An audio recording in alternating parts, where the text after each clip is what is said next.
की यादगार ॾाढे साथ साई आश्रम ते जेका मोहबत, जेका इज़त, जेको प्रेम, जेको आशीर्वाद हिन दर ते ॾाढे साथ साई ते बचपन खां अचूं पिया अॼु ॾींहं ताईं उहा ई मोहबत मिली, उहा ई इज़त मिली, उहो ई ॾाढे साथ साई जो आश्रम ते असांखे आशीर्वाद आहे। ऐं तव्हां सभिनी खे हिकु दफ़ो ॿीहर अॼु ॾाढे साथ साईअ ते सिंध हुकूमत अकिलती मिनिस्ट्री तरफ़ां डेवलपमेंट फेज़ जेके हलंदड़ आहिनि, अॼु हिकु ॿियो तइमीराती कमु मुकमल थियो आहे। तव्हां सभिनी खे वाधायूं हुजनि। जॾहिं हिननि पहाड़नि में जबलनि जे ओट में असांजे हिन दरवेश जेके असीं प्यार मां ॾाढो साफ़ सवाई चऊं था, जंहिंजी तारीख़ साल जी न सदियुनि जी, हिन दर ते अचण खां पोइ जेके बि उन जा पोइ लॻनि, उन जा शेवादारी आहिनि, उन जा मुरीद आहिनि, उन जा चेला आहिनि, हिकु वॾे सुकून सां, हिकु वॾे प्यार सां, अमन सां पंहिंजे ॾाॾे जे अॻियां हथ ॿधी दुआऊं घुरंदा आहियूं। ॾाॾा साईं असां त महिर कजे हिन मुल्क ते, हिन क़ौम ते, हिन धरतीअ ते। ख़ुशूसी तौर ही शाम जो पेर सिजु लहण वारो आहे, उन टाइम ते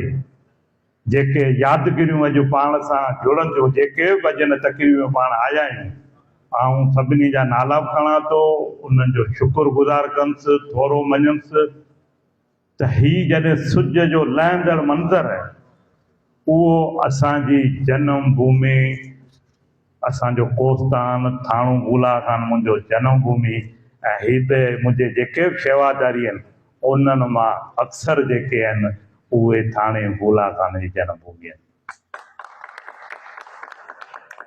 उन में असांजा सरीअ जा दोस्त आहिनि, असांजा जुम्पीर जा दोस्त आहिनि, असांजे थाणे अहमद खान जा आहिनि, ईअं सॼो कोस्तान असांजो हिकिड़ो प्लेटफार्म आहे। तॾहिं ई असां सभु गॾिजी हिकु ई हिन दर ते हिकु वॾे बुलंद आवाज़ में नारो हणंदो, जय ॾाॾो साईं, ॾाढो साथ साईं।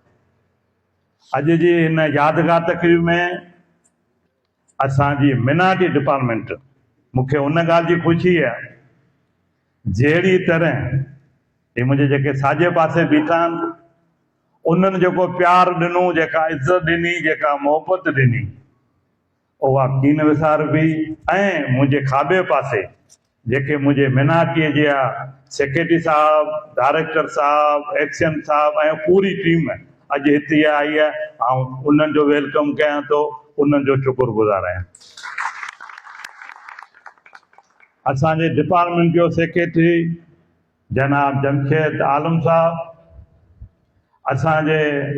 डिपार्टमेंट जो डायरेक्टर मोहम्मद असलम खोसो साहब, असांजे डिपार्टमेंट जो असांजो एक्टिव एक्शन असांजो प्यारो संजय राजा, ऐं उन सां गॾु उनजी पूरी टीम। ऐं ही ख़ुशूसी प्रोग्राम जेको असांजी भेण जे चऊं उनजी ख्वाहिश ते, उनजे चॉइस ते, त असांखे मिनाटी डिपार्टमेंट जो हिकिड़ो ख़ासि प्रोग्राम रखियो, लोकेशन बि ॿुधायो। पोइ असां जॾहिं वेही वीचार कयो त उते जेको नालो पहिरीं आयो उहो ॾाढे साफ़ सवाई।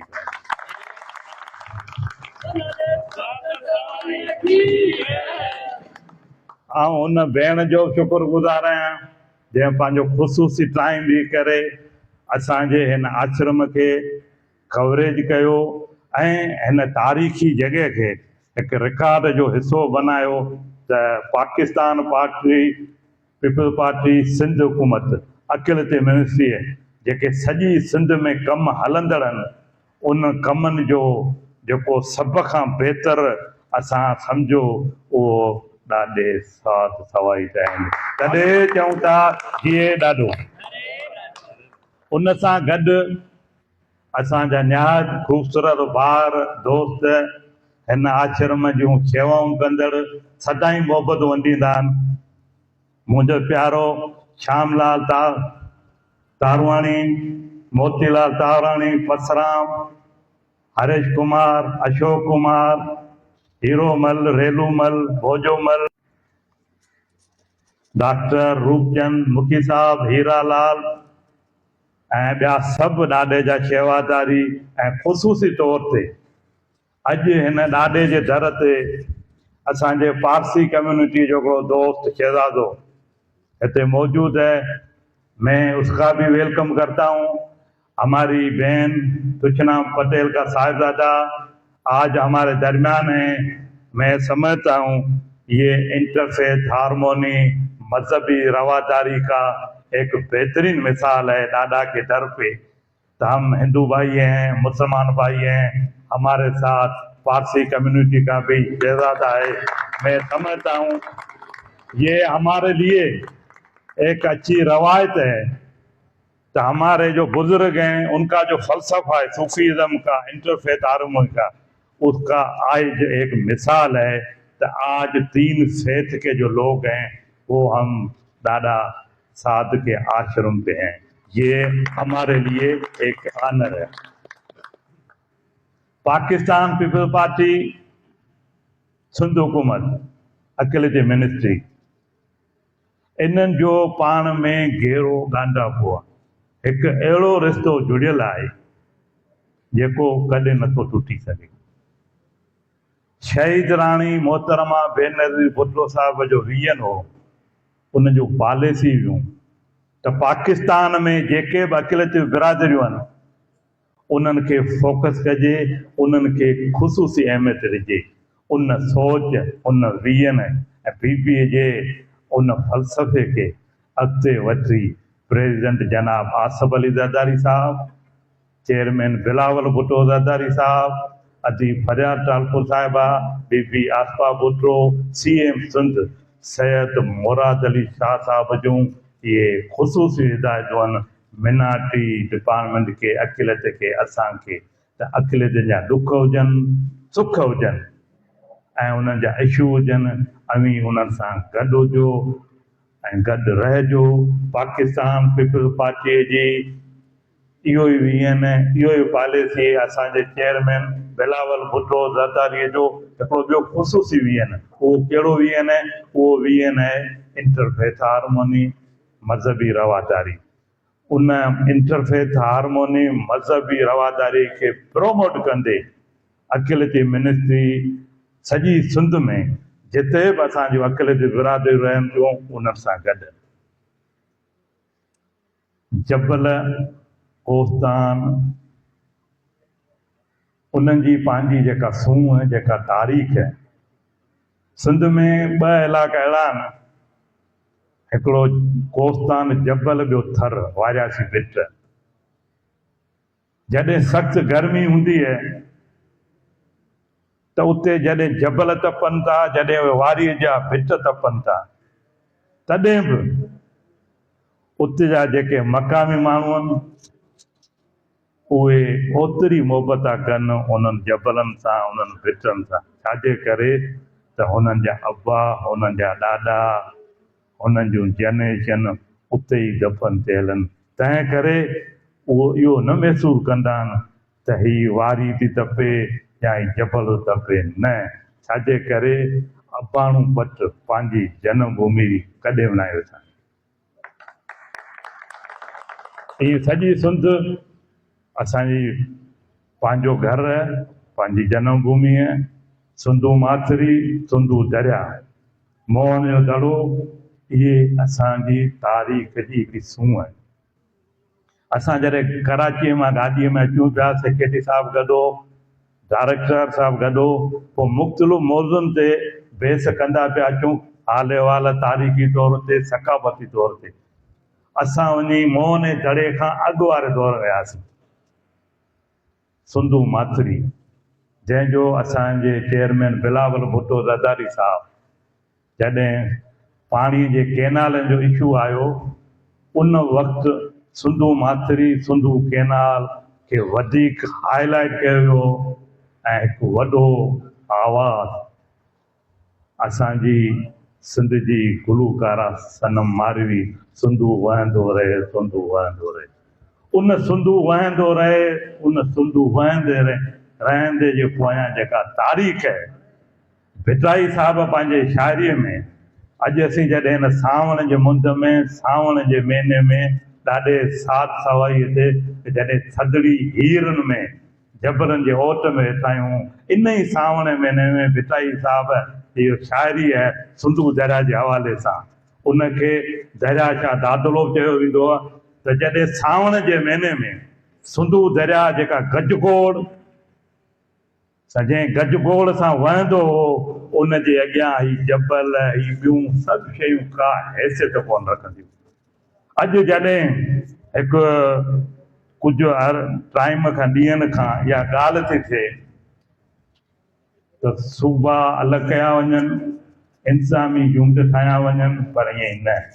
सिंध हिकु आहे हिकु रहंदी हिकु हुई तंहिं करे पाकिस्तान जी तारीख़ी असेंबली सिंध असेंबली आहे उन असेंबलीअ में सिंध में हिकु असेंबली रहंदियूं ॿ असेंबलियूं कॾहिं बि न रहंदियूं सिंध जा हिंदू उनजी तारीख़ सिंधू माथिरी तारीख़ ते ॿ टे मिंट हाणे वधीक वठंदासीं उन्हनि जो पाकिस्तान सां सिंध सां हिकु तारीख़ी अटूट रिश्तो आहे हाणे जॾहिं असांजे मुल्क जो जंहिंखे पाण जनम ॾींहुं चऊं यूमे आज़ादी चऊं 14 अगस्त अचे पियो ऐं उन आज़ादीअ ऐं पाकिस्तान जे जनम ॾींहं जूं तव्हां सभिनी खे वाधायूं हुजनि उन सां गॾोगॾु हिकु ॿियो ॾींहुं 11 अगस्त जी जेका तारीख़ आहे उन तारीख़ क़ाइदे आज़म मोहम्मद अली जना जेको असांजे मुल्क जो बानी आहे उन 11 अगस्त अकिल जे हवाले सां हिकिड़ी तारीख़ स्पीच ॾिनी हुई ऐं उन खां पोइ प्रेसिडेंट पाकिस्तान जनाब आसिफ अली ज़रदारी साहब 2009 में 11 अगस्त खे सेलिब्रेट करण लाइ उन जो ऐलान कयो त हर साल 11 अगस्त ते मिनाटी डे खे सेलिब्रेट कयो वञे 2009 खां वठी 2026 ताईं उन वक़्तु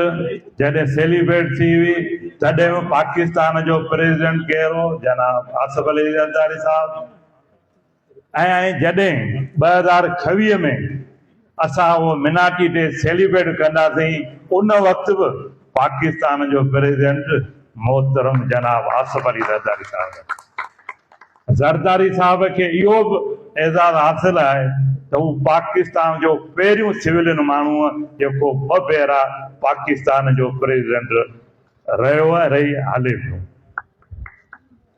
हिकु दफ़ो ॿीहर ऐं ॾाढे साथ सवाई जे सभिनी दोस्तनि शुक्रगुज़ार आहियां मुंहिंजे बचपन जा जेके दोस्त आहिनि उन्हनि जंहिं मोहबत सां उकीरे सां विझे मुंहिंजो तारुफ़ करायो ऐं मूंसां पंहिंजो बचपन जूं ॻाल्हियूं शेयर कयूं ऐं हरेश कुमार जंहिं मोहबत सां जंहिं उकीर सां मुंहिंजे अमण ऐं अबे जी हवाले सां सिंधी में चऊं गीत लाॾो ऐं ॾाॾे जे दर ते आउं सम्झां थो इहो आनर आहे मुंहिंजे लाइ त मुंहिंजे हुन दोस्त जे मोहबत जे उकीरे सां मुंहिंजे अमण अबनि जे दुआनि सां अॼु हिन मंज़िल ते पहुतो आहियां उते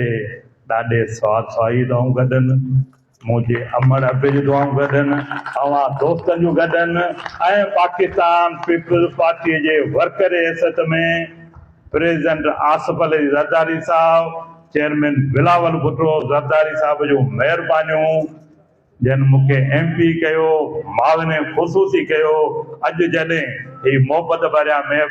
मेला ही तकरीबूं ही इज़तूं मिलनि थियूं सच पुछो त माण्हूअ खे उन ॾींहुं वॾी ख़ुशी थिए थी जॾहिं पंहिंजे जनम भूमिअ माण्हू पंहिंजे ई माण्हूअ खे इज़त ॾियनि था इन जहिड़ी भली ॿी ॻाल्हि कान्हे तव्हां सभिनी जी वॾी महिरबानी। उमेद ही मेला क़ाइम ऐं दाइम रहंदा। अव्हां जूं मोहबतूं, अव्हां जी महिमान नवाज़ी, जॾहिं सभु पंहिंजे मंज़िल ॾांहुं रवां दवा हूंदा त उते उहे गीत ॻाईंदासीं। ॾाढो साथ भाई। जिंदाबाद पाकिस्तान पीपल्स पार्टी, जिंदाबाद पाकिस्तान, जिंदाबाद।